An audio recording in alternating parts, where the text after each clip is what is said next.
Hello everyone, this is Panzer J, back after a couple of month hiatus.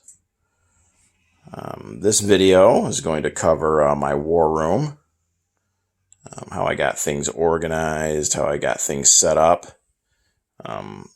Currently we're looking at Historical Board Gaming's Global War 36. I have that and Global War 39 set up, both of them set up right now, and we'll take a look at Global 39 here in a few minutes. The game is set up for turn 1 in 1936. And I have pretty much all the pieces and all the markers that I need for this game. There's a few things I still need to replace. As you can kind of take a look, scanning through Europe here, I do have some of the cardboard naval and air bases from Axis and Allies Europe 1940 because I ran out of the acrylic ones. But those are on the way. Other than that, I pretty much have all the pieces, all the sculpts for each country. I do love uniformity in my games. Try to keep things color-coded to each country, each power, as much as I can. Most of the pieces for this game are through Historical Board Gaming. Really like their sculpts, and they have a wide range of pieces that cover most countries. About the only major power I can think of that they don't have sculpts for yet is Italy, and hopefully that'll be coming down the road. But they don't have sculpts for every single piece that you might need. So I've had to incorporate pieces from some other games, like, again, Axis and Allies Europe 1940. There's some stuff from them. And then also Field Marshal Games actually put out a couple years ago a really nice Italian set, and I use pieces from that set as well, which unfortunately I was on their website a week or so ago, and you can't get the whole sets for sale. They're not for sale anymore, just some individual pieces, I believe. Transports, cruisers, destroyers, subs, and artillery. But they have some really nice sculpts from that set, so that is what I'm using mostly for Italy, with some A&A Europe 1940 thrown into the mix. If we scan through Europe here a little bit, not everything is completely in uniformity and color-coded. For instance, I'm using yellow for some of the Axis-leaning minor powers in Europe, such as Romania, Hungary, Bulgaria, Finland. And unfortunately, there isn't any sculpts for the cavalry or the industrial complexes in yellow. So I had to use white for each of those. But if you kind of take a look in Romania, there's a minor complex and a cavalry. They're both in white, but they are Romanian. So a couple of things like that. Or if we take a look over here in the Pacific, there are no lighter orange colored torpedo boat destroyers and coastal subs, so I'm using the lighter orange to represent some of the allied leaning minor powers, such as the Netherlands. So I had to use some torpedo boat destroyers from the Japanese base set and coastal subs for the Netherlands, just because they don't have that specific color orange for those units. And then a few other things, such as the Chinese, the nationalist Chinese, don't have their own torpedo boat destroyers, so I had to use the US, which is the closest in color to the Chinese units. Things like that, but besides that, pretty much everything is pretty uniform as far as color, and also specifically those units to that country. If we take a look over in England, HBG doesn't make medium bombers yet for the British, or destroyers, cruisers, transports, and subs. So I'm using pieces from A&A Europe 1940 for those, using the British tactical bomber from that set to represent their medium bomber in this game. but I would say it's about a 75-25 split that the 75% I've got the pieces from HBG, and they're pretty much specific to that country. So I think it looks good. Nice look to the game. And again, I'm big on having uniformity when it comes to the color and the specific unit to that country.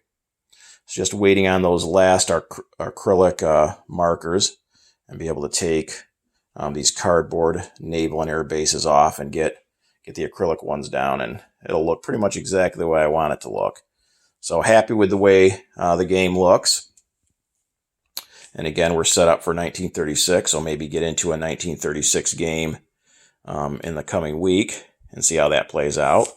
Never played 36 before. People familiar with these games will know that it's definitely a step up from Global 39, kind of 39 on steroids, so to speak. So some different rules. Obviously, starting 3 years earlier, no one's actually at war yet. So get to maybe change history a little bit, do things a little bit different, a lot more options. So it's going to be cool to get into that. I do have several of the expansions for Global 36, such as the Spanish Civil War, which is set up. And then I also have a couple other expansions like the Netherlands at War. I do have the Winter War expansion between Russia and Finland, but that isn't currently set up right now. I also have the Commanders set, as well as the newest German expansion, the German headquarters one, which that's not currently set up either. And then at a time when Germany is in North Africa, I also have the Africa Corps expansion. So a few expansions to add to this base 36 game. So 36 completely set up and ready to roll. At one end of the table, we've got a dice tray, and we've got the attacker-defender chart turned to the defender side, and then the unit production chart with all the ships at various stages of completion for each of the countries. And then at the other end of the table, we've got a second dice tray so that you don't have to keep moving one tray from each end of the table. We have one at each, so that's more convenient. And then we've got a second attacker-defender chart set to the attacker side. And that's where we're at for the Global 36 game. Let's go over and take a look at Global 39. See how things look over there. So Global 39 completely set up and ready to roll. Again, sticking with uniformity as much as possible. And again, most of these pieces are historical board gaming. Not as many countries and units represented in Global 39, but completely set up for the first turn there, which would be Germany. And again, we've got orange, both in the Pacific for the Netherlands, Holland, and then in Europe for Yugoslavia, Greece, and Poland. And these are the Allied minor powers, or Allied leaning nations. And then we've got yellow, again, the Axis minor powers, Finland, Hungary, Romania, Bulgaria, and Siam in the Pacific. We got some red units in China, representing veteran Japanese, both fighters and infantry. We've got blonde colored units, which are representing the Far East Command. And we're using the latest HBG set from France.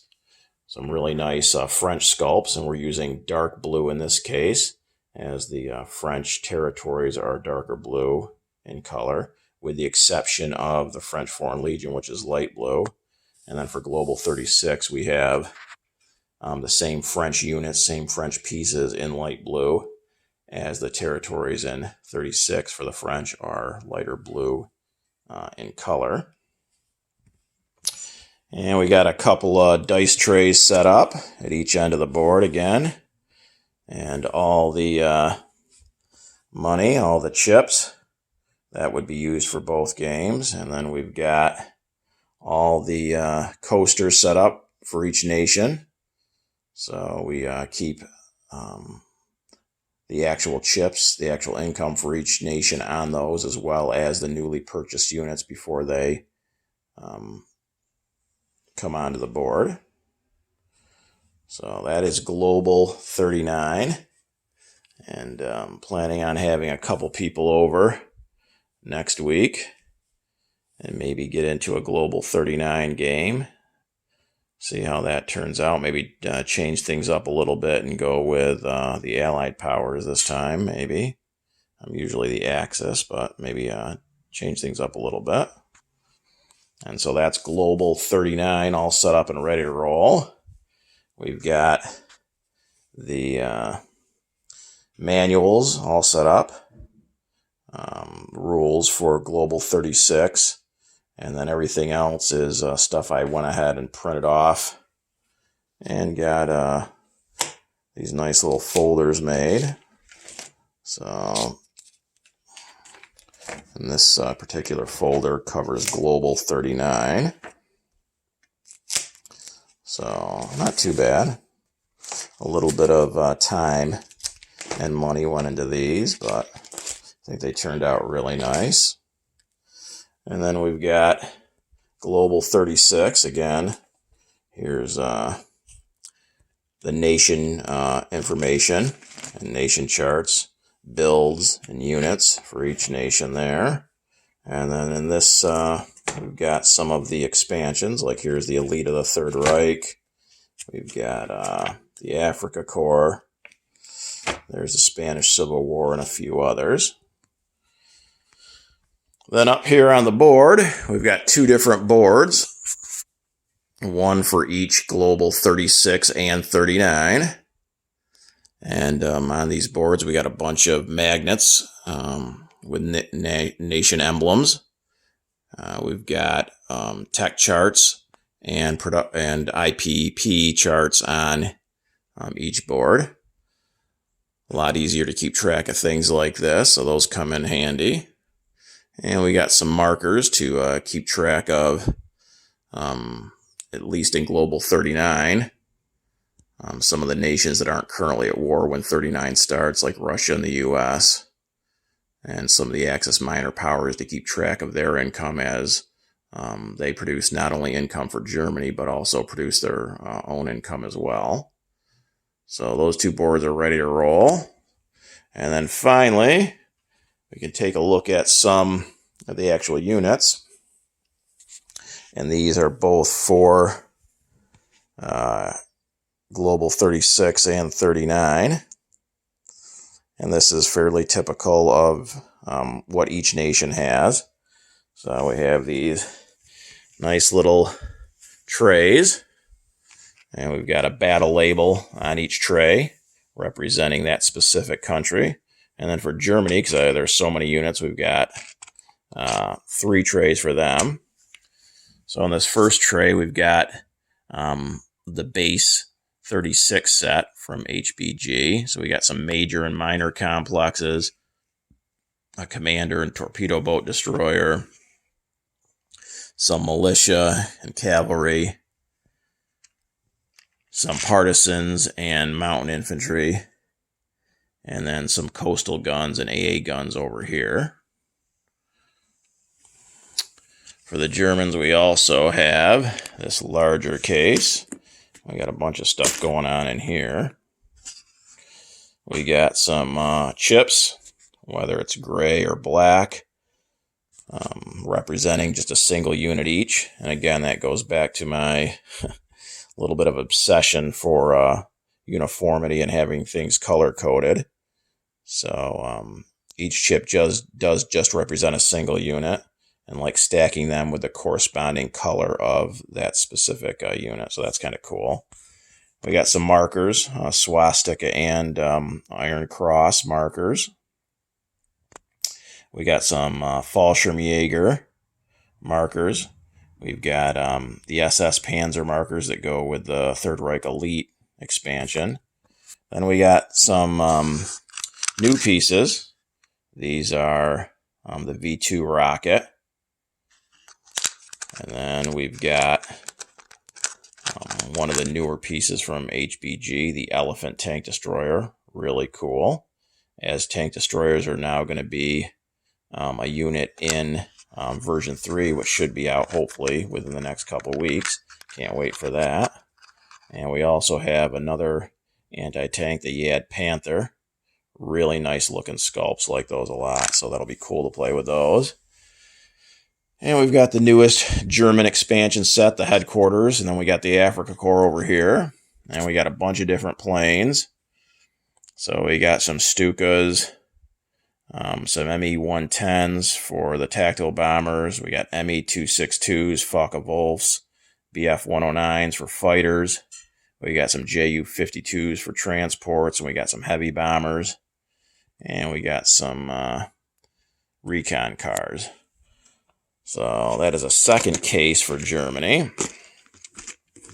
And then the third case we have, because the Germans have so many units that I've run out of room just trying to keep them in one case. We've got a bunch of stuff here.